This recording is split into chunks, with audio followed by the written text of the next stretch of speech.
All right, welcome to another episode of Fatboy FadeAway Sports Podcast. Halloween here, Tyler. Halloween Episode everywhere. 60 / season 2, episode 1, according to you. Here, we'll have a starting point. Casey was going to join us, but he was headed to the gym. He's already at the gym. Or he was already at the gym outside. So he'll join us another time, probably for our after hours podcast here with the NFL recap. What are you up to? Nada. Just trying to get over this cold. I got a little sore throat and went golfing the last 2 days. That didn't help in the rain. Yeah, probably not a good. You said you played Northwood, right there? Yeah, Northwood's it's spectacular. Yeah, it's really nice. Something else. It's well up kept. For how rainy it was the last week, there wasn't like any like puddles and the course very, very helps my swing because a lot of dog leg rights, which with my little fade. Yeah, and puts they also you right in the middle of the fairway. Yeah, my favorite hole there is number 9 because it kind of helps my swing. Bomb. Well, it kind of helps my swing because it's more open to the left. Yeah. And then on that drive, and then you can go back to the left to the other one. Yeah, that's a beautiful course. Out in Monterey, Guerneville. What the documentary on it? What they call it, the birth of the hippie. Yeah. Out there. It's also designed by the same course designer who designed the Masters and other big, huge courses around the U.S. And it's just a 9-hole course. They never made it in 18. They thought about it, but no real plans to do so. I'm always shocked when it gets ripped on. I always feel like it's kind of one of those really nice courses. It's pretty hard to be negative about it. Well, that sucks about you being sick. You have to possibly get the test. I'll just stay away from people. Stay away from people for a while. I feel fine. I just been doing a ton of coaching this week with basketball starting back up. So we got our first couple games in a while there at the school, and I was like, it's the first time I've actually coached a game in a while here, about over a year. So it was kind of funny to get back into the swing of things and like subbing in people, coming up with decisions, stuff like that. I enjoy it. So How'd you guys do? We won both the games, but the first one actually was fun. It went to overtime. But it's just kind of just the whole, even though they're running I told them at the practice the next day, I was like, we ran no plays, right? But but we won still. So we have a lot of ways to go. Was it a dominant win, or was it? You don't seem impressed, but it seemed like an easy win. No, we did not. Neither one was dominant at all. But it made me start watching. And I've been watching, with basketball starting again, and then I was like jonesing for basketball after that, like kind of wanting to play myself. So I got up early yesterday and went over to the school I work at and shot over there like early in the morning just to get a workout and shooting. It's funny how like basketball for me sometimes just like, I don't know, it just gets my mind right sometimes, just shooting around or something like that. I don't know, this is one of those sports. Very therapeutic. For me, it is. Yeah, I think for some people it's obviously not, but for me, even just shooting by myself, even like I don't mind that at all. Yeah, I work at the restaurant near your school, and you have a ginormous kid. He must be like 6'4". You saw him? Yeah, he came into Mary's. Oh yeah. He's helpful. He must be dominant. He's not dominant, but he's helpful. He likes to just go to the right hand. We were working on left-handed. See, I always get this is how I always evaluate basketball. Can you do a layup at that age off the foot you're supposed to jump off of? Until you can do past that test for me, you can't really talk about it. Because to me, it's like the basic step, right? You got to be able to do that before you move on to anything else. Like that's how I feel about it. It's a very, if you can't do that stuff. But he's really good at like pursuing the ball and stuff like that. Yeah, he's a nice kid. Doing that this week. And I got Halloween tonight. So we'll see how that goes. And then we got daylight. The kids dressing up. Yeah, I have no idea what they're going to be. We'll see what Hannah has in store there. And then you were watching college football yesterday. I didn't watch anything. So I saw Michigan. Harbaugh lost again. Yeah, he never wins the big game. Has a tendency not to.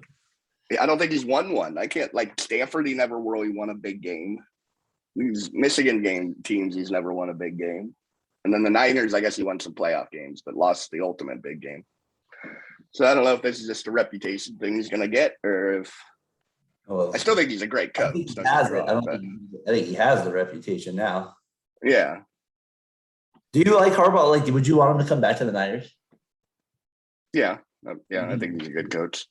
He doesn't get along with people, though. That's pretty important. Yeah, I mean, as long as he gets along with the players, and the players always seem to like him, except for I don't like it. There was kind of a weird ending to the whole thing, but everyone was ripping him in the media that he had his bosses didn't like him. So it seems like an awkward situation to be in. I don't think I'd thrive in that situation either. So I'd love to have him come back to the Bay Area and coach like Cal, stuff like that. Like get Cal. yeah, that'd be real cool. Like I think that's like where he will flourish again, like an underrated, like an area where it doesn't really care that much about football, but he can build it back up a little bit. I just feel like that's where his spots are to be at, in my opinion, anyways. Because he's kind of looked at more of the genius at that point. You know what I mean? Yeah, that's where he's had his most success: San Diego, Stanford, and San Francisco. So yeah, I kind of forgot about San Diego State there. Yeah, so you were watching that. I've been watching this documentary on Vince Lombardi for some reason. He's an interesting guy because I was getting into where can you find that?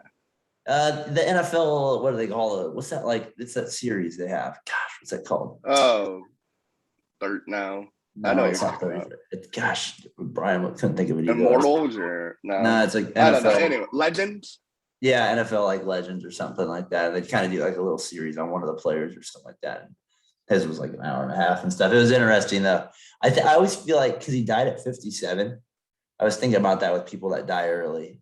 You know what I mean? You have a better chance of your legacy being better. Like, not saying he wasn't a great coach or something like that, but like, you know what I mean? Like, when you die early, it's almost looked upon even more so as it's like kind of a legend in a way. Like, you know what I mean? Yeah, like, I think it builds your legacy almost to die early. Like, yeah, think of all the musicians who have died early, and like all the legends that have been created, and like everyone knows who spoke, or who's the guy who died on Boston, Len Bias, and yeah, like there's certain people where like that, yeah, because you can't build up as many faults, I guess, in that regard, the public eye in that way. And you don't have that you don't have that getting old like downfall that not downfall, but just getting less sharp and as you get older and stuff. One great example for that is Joe Paterno. Imagine if he died like 30 years earlier. So, exactly. His legacy is definitely not looking the same anymore there. Did you been watching any of the World Series? Yeah, I've watched most of it, or kept track of most of it. Yeah, Braves bullpen has just been dominant. Man, I don't know how these games are just so long though. They got to do better with the game. I mean, I'm sorry. It is though. It's just like, it's unreal how slow these things are. They got to somehow figure out to get the pace going. People just, I mean, how do people watch 4.5? It's tennis at that point. At some point, well, tennis matches and the finals go like 4.5 hours. That's why people don't watch it all the time. I feel like with baseball, that's some of the issues they have in the playoffs. They're great games, but like if they go that long, I mean, that's insane. Like I'm in the West Coast and I can't even stay up for some of these games. Yeah. I mean, like, I don't know. It's baseball to me. I can watch baseball, like, especially if they're close games. I didn't watch much of game 2 or because it wasn't a close game. But like, there's got to be times that you're doing, like, you work, you got to go. You probably fall asleep early once in a while watching games. You know what I mean? Yeah. That's what I'm saying. Like, I just feel like, yeah. I mean, like I said, it's like tennis in a sense to me at times. Like, the gap is so like you're not so sure. And it's like it's just such a wide range, and it's so long at times. Like, what was the first World Series game ended like at 9:59 or something like that? It started at 5:09. I was like, and it was a 9-inning game. I was like, to me, I don't know. I just think it's a bigger issue. But anyways, with that being said, they have been good bullpen games for the most part, except for the Astros part last night. My cousin Erin had season tickets in Atlanta, or she lives in Tennessee, but they drive down to Atlanta because they have season tickets, and they were at the game last night. They have season tickets to Atlanta games? That's crazy. I guess it's only like an hour and a half drive from where they live in Tennessee. Yeah, I don't even think they play in Atlanta right now. I think they moved the stadium to some like rural area. Yeah, so where they go in Georgia, it's not that far from Tennessee. And so they go to the games, and I guess they have season tickets, and I think I should probably text her and see if they're going tonight for the clinching game to see if they can, if they did. Yeah, they haven't lost a home game all postseason. No, they've been 7 in a row. And I want to bring this up. I know it's kind of a sensitive subject, this chop thing that they talk about. And I guess the reason I want to bring it up is like, not really, if it's racist, then, I feel like that's your opinion, right? You can have that thought. Manfred came out with his quotes. I kind of wanted to bring him up on it, just to kind of give you an idea what he said about it, the commissioner of baseball. So if you're not sure, it's like this, like they go like, oh, right. Basically, that's the whole thing. Yeah, Florida State. Most people just hate it because it's so annoying. Like, you know what I mean? That's how I feel about it. I'm not thinking of it as a, maybe I'm naive in that, but that's where my first mind goes. My whole life with the Braves, watching the Braves do this, I'm like, this is ridiculously annoying. Like, this is just like this, you know what I mean? That's how I'm coming across watching it on TV. But there's been people over the years. There was a player on the Cardinals last year that was offended by it. Ryan Helsley. Yeah. So he says, this is what Manfred says. He says, we don't market our game on a nationwide basis. Ours is a everyday game. You got to sell tickets every single day to fans in that market. And there are all sorts of differences between the regions in terms of how the teams are marketed. So that was kind of one of his quotes regarding it. He also goes on to say, it's important to understand that we have 30 markets around the country. They aren't all the same. The Native American community in that region, he's talking about the Braves, is wholly supportive of the Braves program, including the chop. For me, that's kind of the end of the story. In that market, we're taking into account the Native American community. So he's kind of more putting it on the Braves. To make that decision. He goes on, he even says the Braves have done a phenomenal job with the Native American community. So, he's basically washing his hands in the situation and saying, we'll leave it up to there. The thing I kind of have an issue with is on the nationwide part of it. It's not I feel like the Redskins issue, because that's what their name was. You kind of felt that coming up for like 10, 15 years more often, not even during the football season, I would hear about it. And they weren't good, the Washington football team. The Braves, on the other hand, I feel like the writers for baseball, they only have a tendency to bring this up more during the playoffs. And I feel like it's a cheap writing thing at that point. If you have an issue about stand up more for it, I don't know. That's the way I kind of see it. Because I went back and researched this topic, and most of them are written in October. You know what I mean? It's not surprising to me. And so I don't know. I just think that the reporters need to do a better job than of being, if they really have an issue with this, like Jeff Passan, who's a white guy, then, maybe not just write about it in the World Series. I don't know. That's just kind of feel about it slightly too. It seems like keep likes and retweets at a certain point, but Rob Manfred's an idiot. He's Tweedledum. So I don't really, what do you mean it's not national? Are they playing on Fox? Is that not nationally broadcasted? And so that part, he's an idiot. And then, do you think if they played on NBC, it would make a difference? If they're, I'm just wondering, like if they played. I don't know, maybe, because I don't know. He did take away the All-Star game from Atlanta for the Zodi, right? I mean, they did do that. I know a lot of people were pissed about that. Yeah, Don't you take away our chop? I just think I see not every fan does it, so. I just think it's kind of silly if certain regions of Native Americans are offended by it. Like, just because it's not offensive in that, it's on national TV. They did a phenomenal job. They must have. Like, can you imagine someone doing this gimmicky thing that Native Americans probably never did? Like, that destroyed your community. That's where, for me, I'm like, is it really offensive? You know what I mean? Like, I don't, you know what I mean? You just said it. Like, they might not, they didn't even do it. Like, is it just is that what it is? Is it just Ryan Hensley said it makes Native Americans seem like brain dead idiots. Like, we just sit there and chop our arms and make these humming noises. So that's like the other side of it. Does it bother me personally? No, but if it offends people, then I don't know. It wouldn't bother me if they got rid of it either. Yeah, I guess the Braves organization, I don't know. I guess it's important enough for them to keep that going. And in some ways it might be, you probably have people that would do it here or there. So I guess you'd have to like kick them out of the game. Or I don't know how you know what I mean? You'd have to figure out something. I think they just would ask the Braves not to play that music that provokes the chopping. Don't the fans just do it during the game though too? That's what I see. Like I don't think so. I think it's always when that music comes on. No, watch during the World Series today. Let's both watch for that. Okay, I'll look for it. All right. Well, anyways, I just thought that was kind of an interesting topic to not just kind of touch on. It kind of was talked about on other networks as well. All right. So game 5 tonight, Braves have a chance to win it. You think they pull it out? No, I think the Astros are going to win the series still. Yeah.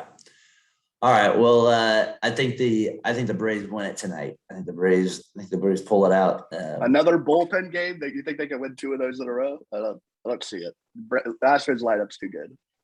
We'll see what happens. They haven't been able to hit. The weather's been weird in Atlanta. It's like it feels like it's been in Chicago. It feels like Chicago weather, like the way it looks on TV. Like all slaty and yeah, exactly. So it's been low scoring. I was expecting it to be much high scoring, more high scoring. And a lot of times in Vegas, they had it like at 9 or 8. Most of the games would finish at like 5 runs or less. So all right, let's take a break there. We'll get into a little NBA here, and then we'll get Brian on here to wrap it up with some NFL, little NFL preview. All right, we'll be back. All right, first, week and a half of the NBA in action here. Let's talk about it a little bit here.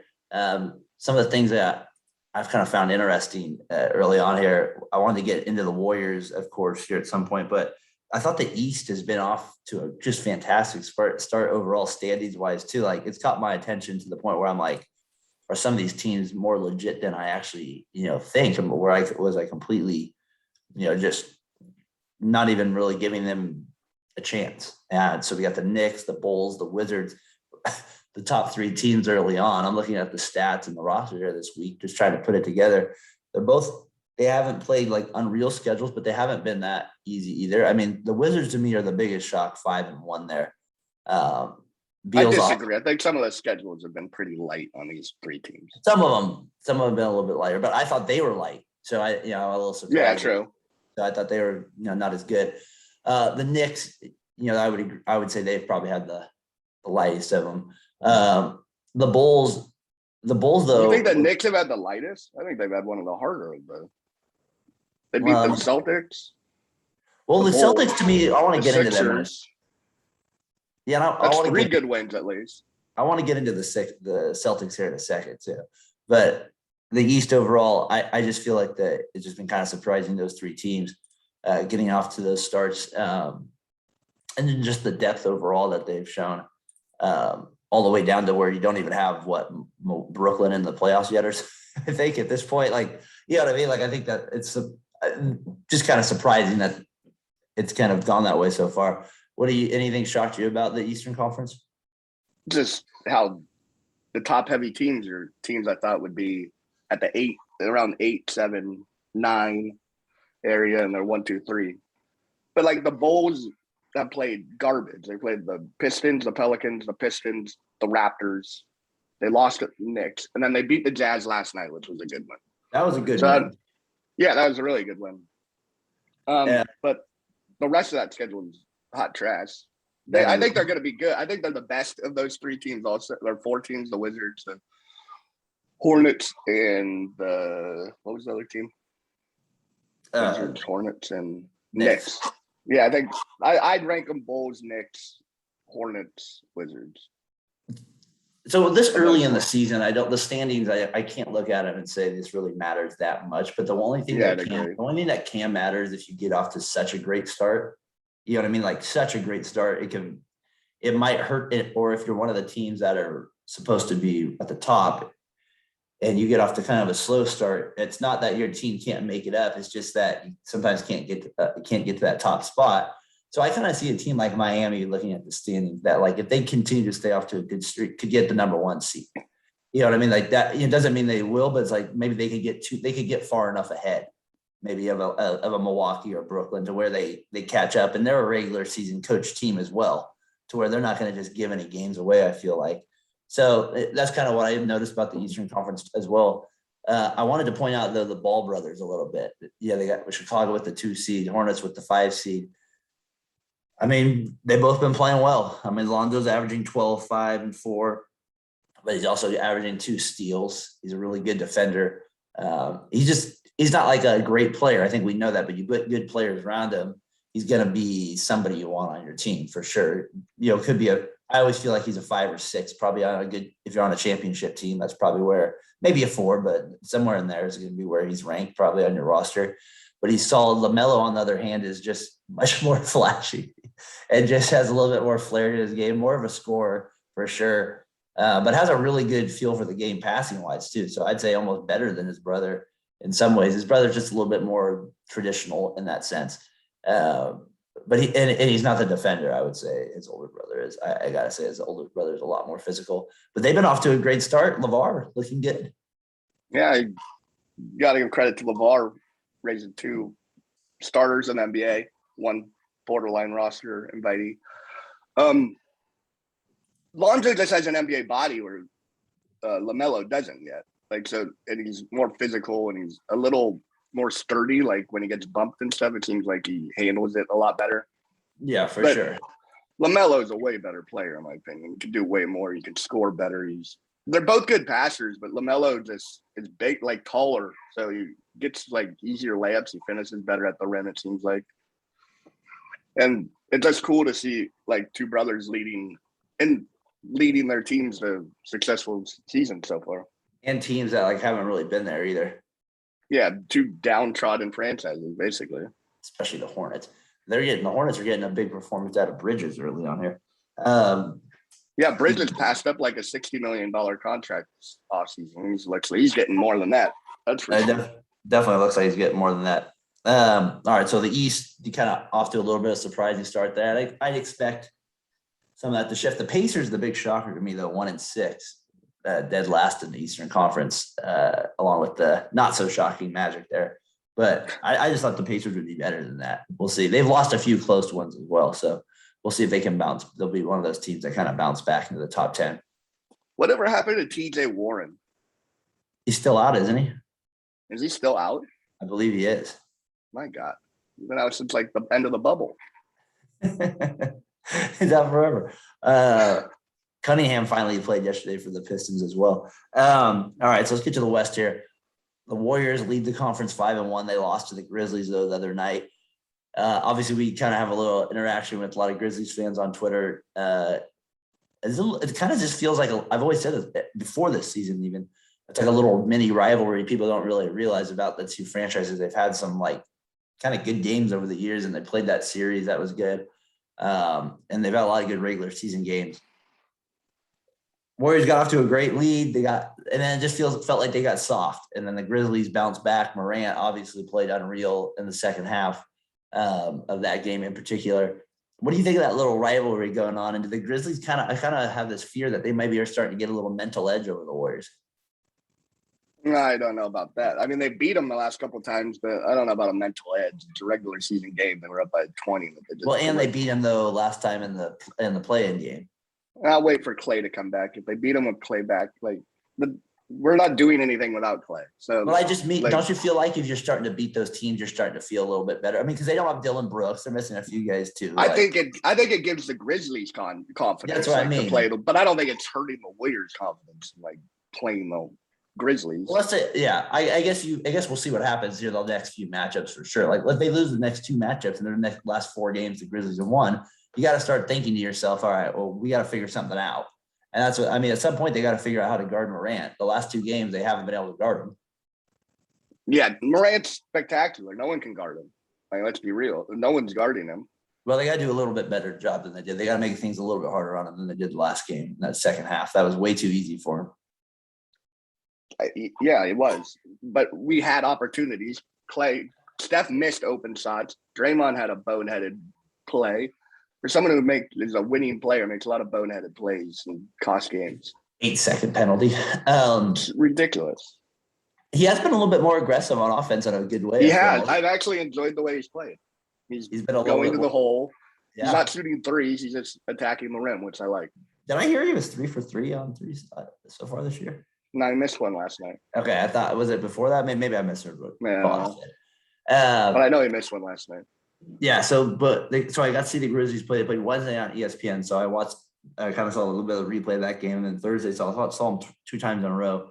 I feel like Desmond Bane's a big, he kind of gives them a different look than they've had in the past, because he actually can shoot and he can kind of play defense. And they don't usually have that like consistent 3-point shooter on their roster. I feel like he makes a big difference for him. Like he actually kind of gives them a little space. And then the other guys are decent shooters, but he's like the one excellent shooter that they really kind of feel like they've been missing. He's underrated buff too. Desmond Bane is. I love Desmond Bane. I didn't even know who he was before the play-in game. I didn't remember him at TCU. I think the Dylan Brooks injury kind of reminds me of the David Lee injury when Draymond got put into the starting lineup and then never left. Yeah.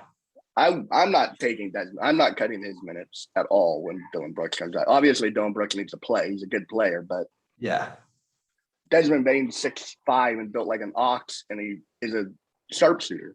Yeah, he makes a big difference for him. I was kind of stunned by the difference he makes for him. I mean, I knew he was good, like shooting and stuff, but he's like really good at the other stuff too. The other part that I need to bring up too is, Wiseman. They said he might be able to be back in a couple of weeks. You can see in a game like that where you just kind of like, it'd be nice to have that option out there to go a little bigger at times. Like, you know what I mean? Yeah, someone to get a rebound.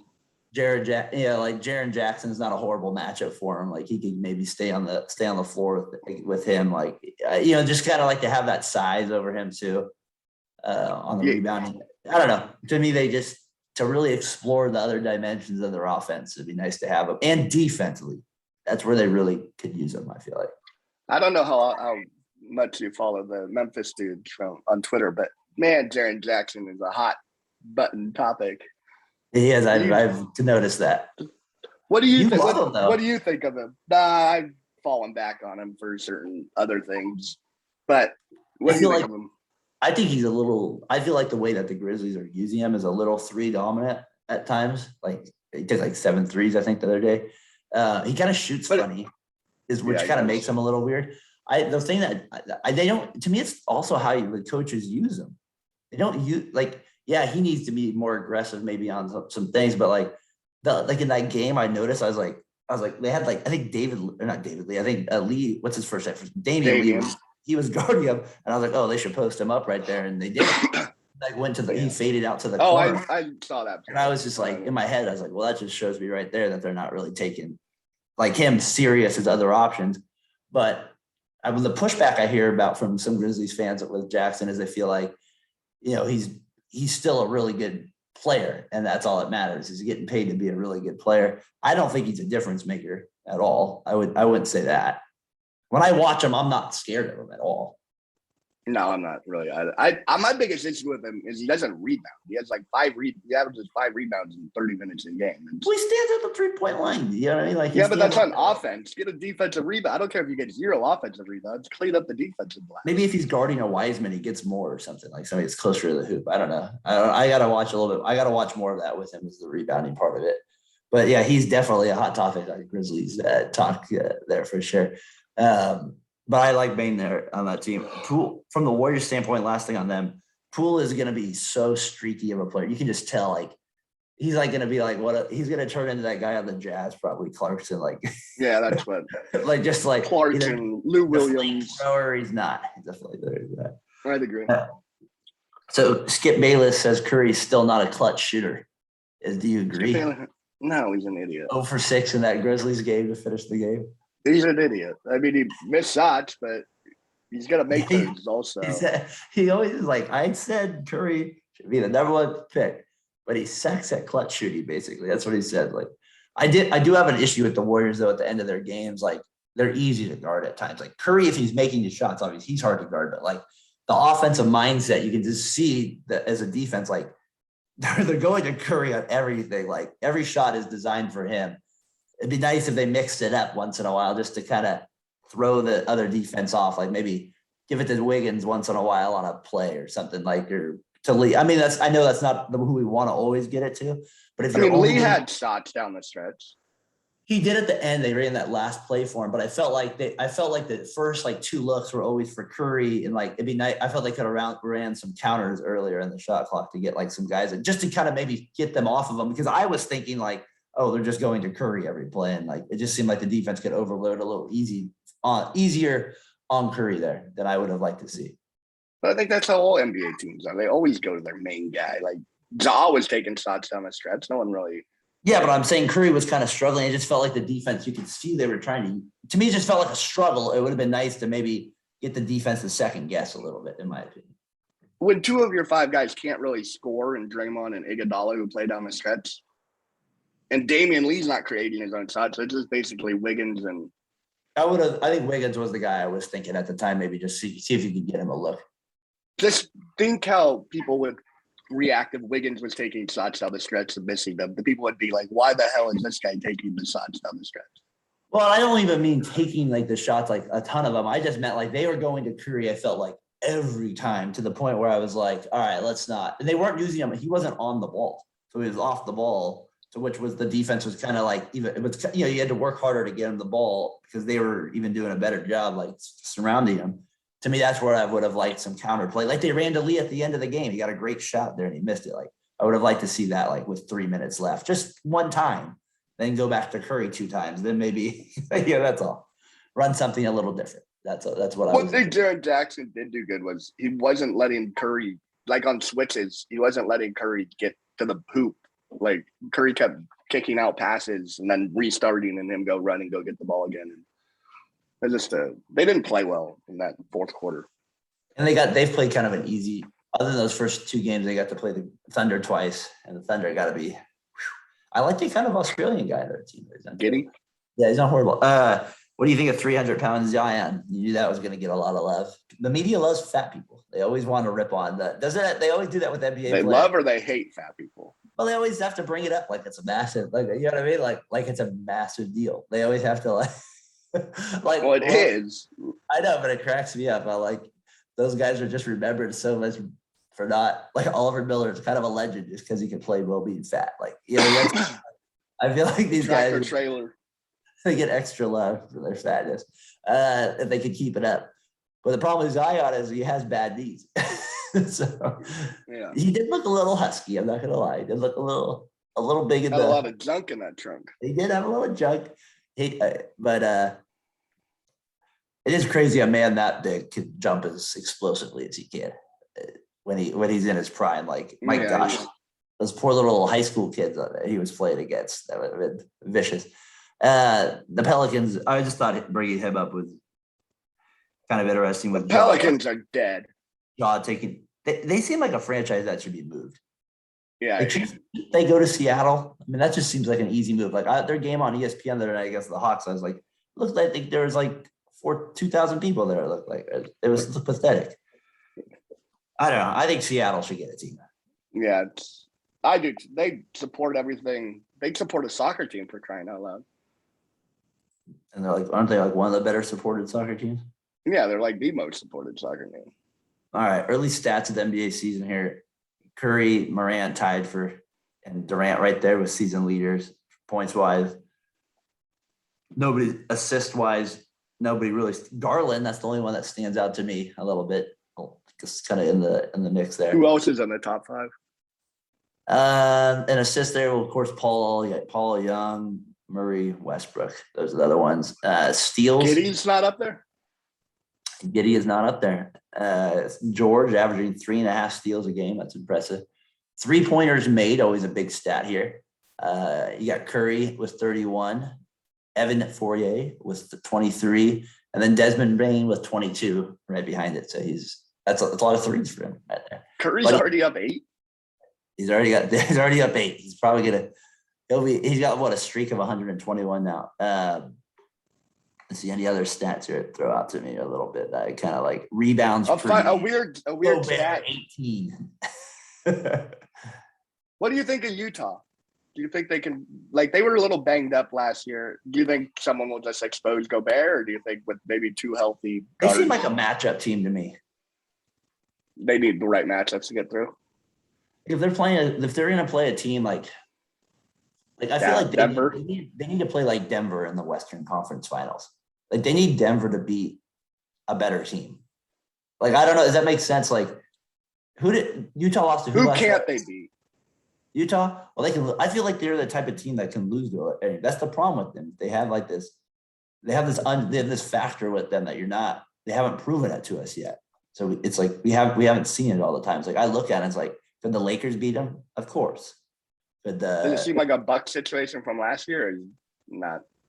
I mean, the Bucks ended up winning it all, so it's hard to say that. But no, think about what the people thought about the Bucks going into the playoffs. Budenholzer was getting fired in the Eastern Conference Finals. Like, to me, the difference people forget how. To me, the big difference there is that they have a way better player. The Bucks have just a better player. I mean, the Jazz don't have anybody on that level. Yeah. No, I mean, Mitchell is. They're not. He's not a top 75 player. He's never winning an MVP. I would be stunned. Let's put it that way. I mean, he could win MVP if they have the best record. We've seen worse. Anyways, I think the Jazz are definitely legit, though. I mean, the West is a little down this year right now. This is not the best it's been. I mean, in my opinion, anyways. I mean, you got the Nuggets. The Lakers haven't played well. Yeah, Phoenix isn't. It's more down than it's ever been. Usually we're like, oh man, those top 7 teams, you don't want to play really any of those. Houston, OKC, and New Orleans are the worst teams in the NBA. The Warriors have a chance with Detroit. I never was thinking that.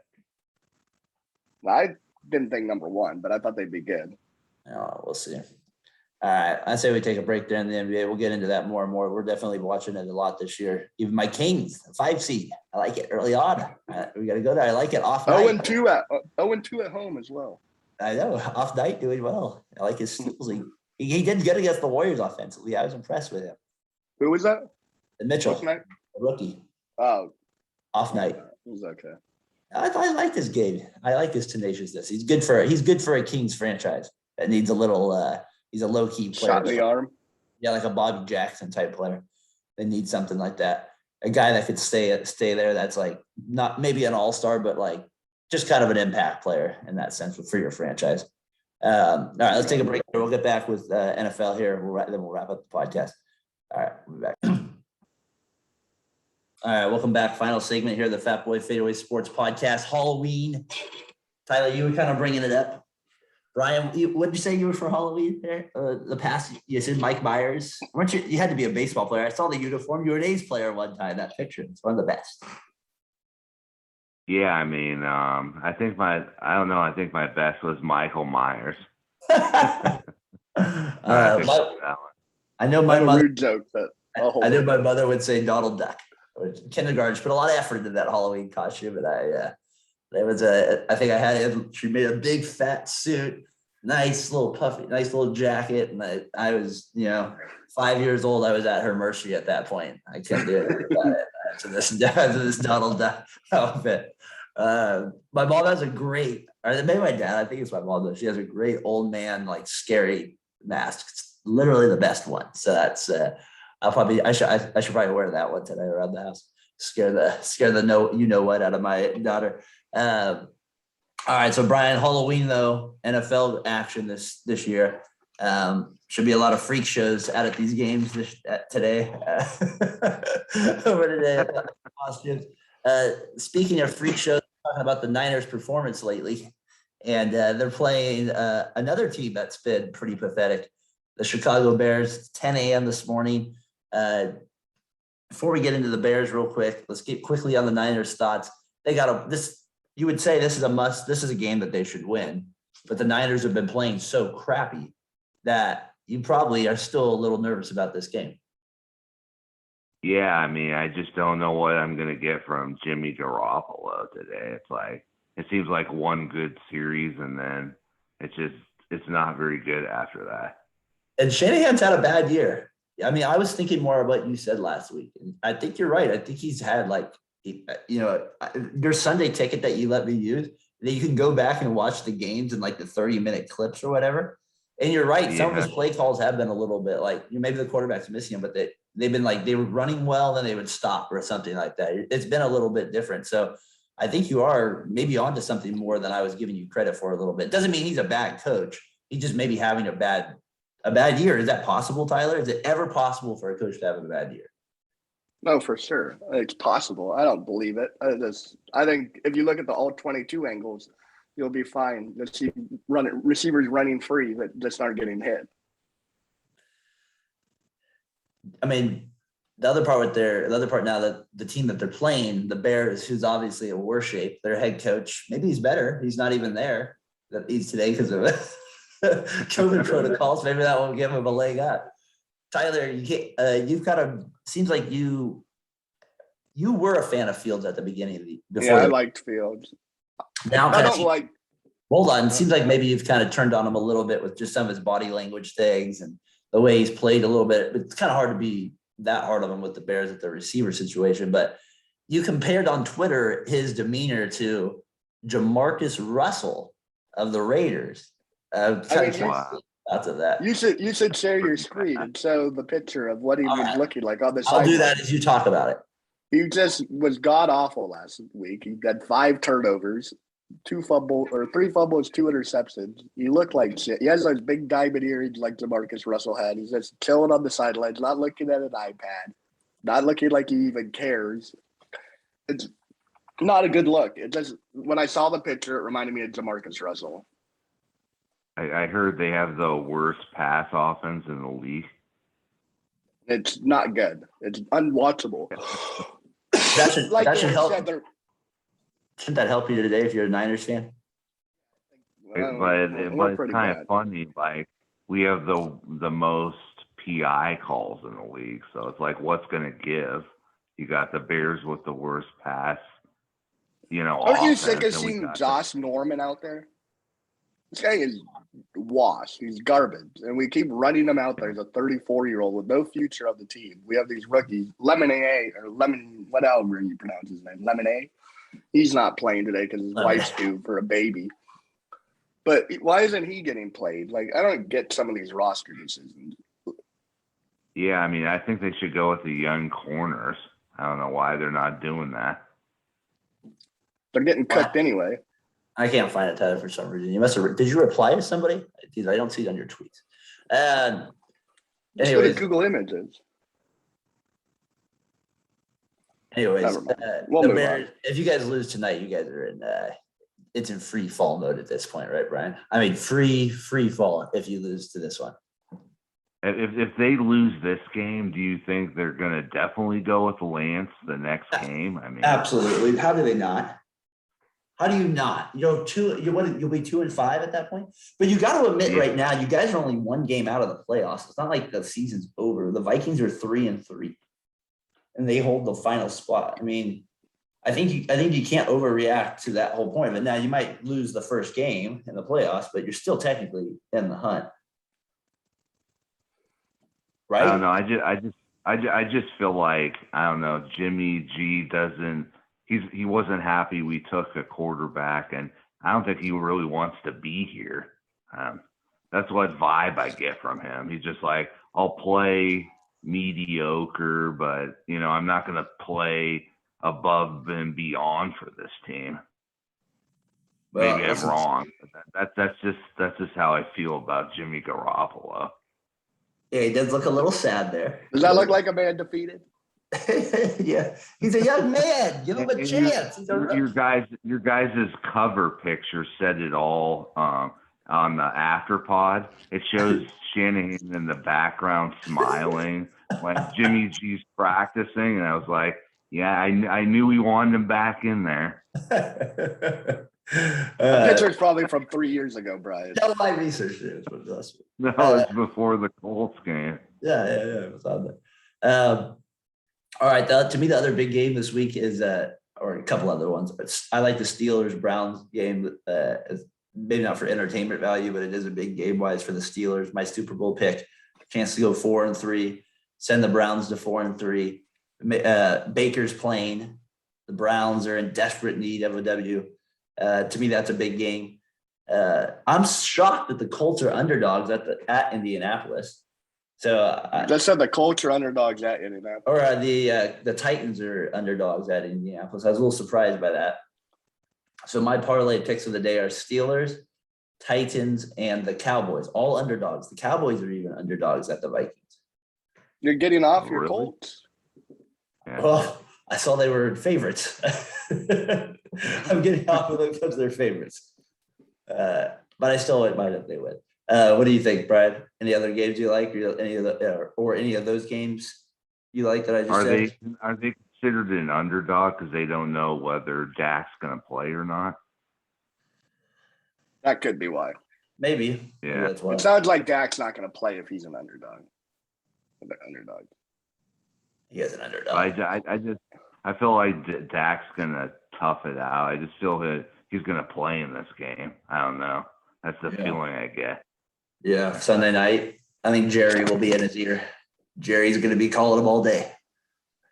Yeah, hey, let's get that masseuse Your right ass now. out there. That masseuse going right now. What do you need? Let's get that oil. Get the oil. You need more oil. He needs more. Get the sauna. I'll bring a sauna in. I think the other game I'm kind of looking forward to is Patriots Chargers. That was one I was going to say as well. I'm sure. I mean, Mac Jones, he's looking like maybe the best quarterback right now in the draft for sure, by far. Or is Lawrence? I mean, they did say he was going to be the most NFL ready. That's true. He is right about that. That is true. He is ready to go right now. I kind of like Tampa at New Orleans. It's kind of a sneaky good game too. Tampa and New Orleans. Yeah, that's always a good rivalry. Tom is a freak show, man. He's not slowing down at all. He looks like he's getting younger. No, it's crazy. He's unreal. Jacksonville, Seattle, that's pathetic. Go ahead, Brian. What were you gonna say about Thomas? Is that the reason he took the Bucs? Because he knew, Breeze was going to retire, and he just knew that division was going to be a cakewalk moving forward for the Bucs. Well, I think think the Bucs because the Niners wouldn't have him. Yeah, the Niners were idiots. Jonathan Lynch, they didn't want him. Shanahan didn't want him. I mean, think about that. You said no to Tom Brady. Think about that. I've thought about it. It makes me sad. I don't want to think about it anymore. It makes me sad. I mean, that's just like you did not want Tom Brady, a free agent, because you felt confident in your quarterback situation with Jimmy Garoppolo, Brian. I mean, that is what the decision you made. And it just makes no sense. And they have no receivers. I don't understand why do they throw to anybody else but Debo? Is he the only guy on your team? I don't know what is going on with Brandon Ayuk. I mean, he's fallen off the map. It's everybody. It's not even him. Ayuk's not even a story. They don't even play that guy. I don't even know what the deal with that is. The other big game is Eagles, Lions. No, I'm just kidding. That's a bad one. That game sucks. What do you guys think of the Deshaun Watson thing? Do you think he gets traded before Tuesday? No, I don't think so. Yeah, I don't think so either. I'm with you on that. I mean, how can you? He's not even going to be eligible. He's going to be suspended. Yeah, that would be really risky on the Dolphins' part if they ended up, trading for him, because you don't know, Yeah. Well, he hasn't played it down, and he leads the league in tons. I mean, would you trade? Let's say like the Dolphins, let's say the Texans are like, screw it. We just want to get rid of this guy and just move on. We'll trade you. We just want a 7th round pick for him. Something like that. Let's say something silly like that. We'll take a 6th round pick and a 7th round pick. You think a team, like, if you were a team, why would you even do that? Like, if you're the Dolphins, I'd give up a 1st round pick just to take a chance. You think so? You'd even put that legal situation on your franchise? I mean, I wouldn't play him until it was all figured out, but I'd just have him on my side. But that's the problem is, like, he's not getting this thing. It doesn't even seem like they're trying to. I don't understand where they're at with this. It's not even criminal stuff. It's like that's being. So it makes it even more sensitive. People don't really know. Yeah. I mean, it sounds like it's a big. Yeah, I don't know. You have over 23 women come out. It's tough. That's tough. You know what I mean? Like that. It doesn't look good. It's hard on your franchise. You know what I mean? So obviously he wants to go to Florida. Go there out of all the states to go to. It's definitely been a tough off season for Deshaun Watson. Brian, that's putting it mildly. I would say. I mean, didn't it start with he wasn't happy with like what the Texans were doing, the GM that they got. So he demanded a trade, and now you got all these lawsuits. I mean, I think he ran out of masseuse parlors to go to. That's probably part of it too. Okay, there's 4 games that are over 10-point spreads, so not good games. But I'm just curious. So Jets are 11.5-point underdogs to the Bengals. I kind of like the Jets to maybe cover that. Bengals are coming in really hot. There's a chance maybe they underperform on the road. Still probably get the win with your jacket luck, but I still maybe Jimmy keeps it close, and they end up keeping it close. That one's 11-1, and then you got the Texans at home. The Rams are 16.5-point favorites on the road. I don't know. I think that one, maybe the Texans there too. And then the Dolphins are 14-point underdogs to the Bills. And then the other one is the Giants are 10-point dogs of the Chiefs. So man, a lot of big spread games. Not a lot of good games this week, Johnson. NFL not producing the games I'm liking. Getting frustrated. Who's starting for the Jets this week? Is it not? It's right. It's not Jimmy, huh? It's not. Zach Wilson's injured, right? I know Darren's come along to call him Jimmy. I know they traded for Joe Flacco from the Eagles. Wow. They have Mike White out of Western Kentucky. He was a 2008 round 5 pick. I could see the Bengals blowing them out.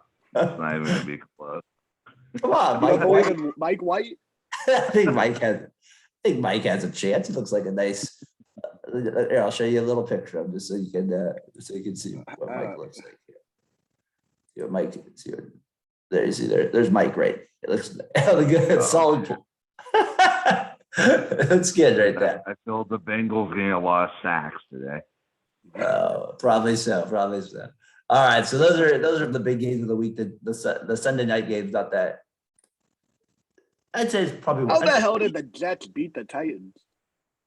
I'm actually gonna say that's what I don't get. I'm gonna say I'm gonna say Dallas at Minnesota is actually not a bad game. And you can get tickets for $12. I know. Are you kidding? That's the biggest shock to me. 13 at Houston. My God. $13 at Houston. All right, so that was the game of the week. Can I quickly get you guys' thoughts on the Packers, the Cardinals Thursday night game? Is that not one of the weirdest endings like to a game? Like the receiver was like, "What? You threw me the ball?" like the play was for me. What happened? I heard on Twitter people just taking shots at AJ Green, like he retired from football in the fourth quarter or something. Well, it did not look good. Let's put it that way. It reminded me of Mice and Men when George was like, "Which way did it go, George? Which way did it go?" He was blocking him. He was just like grabbing. He wasn't even like doing anything. He didn't read the play right. All right, and that seems like a simple play call in the huddle. It doesn't seem like a hard one. Yeah. The fade right. It doesn't seem like seems like the easiest one at all. All right, guys. Anything else which we're looking forward to before we get out of here? I just want some good offensive play from the Niners today. You're playing the Bears. If you can't get it done against that team, I mean, I don't know what else to say. Brian, I wouldn't expect it. Brian, for just the sake of the podcast, if we come on tonight after the game, I really hope they do lose. We can really get into a nice little fired up discussion about the Niners here. But I'm gonna pull for the win today, just for you. They can't lose to the what's the nickname? The Bears, the Midway Monster, or the Midway Monster, something like that. Midtown Monsters. What are they? You can't lose to them. All right, gentlemen. We'll see you on the next podcast. All right. Enjoy. What are we doing the next one? Monday or tonight? I don't know. We'll have to text. I think tonight's a better game than Monday night. Chiefs and Giants seems like a rough one. What's tonight? The Vikings and the Cowboys. Brian, you'd rather watch the Giants, Chiefs? Dak doesn't play probably. I wish Mike White would. All right, guys. I'll talk to you later. All right. Later. All right, later, guys.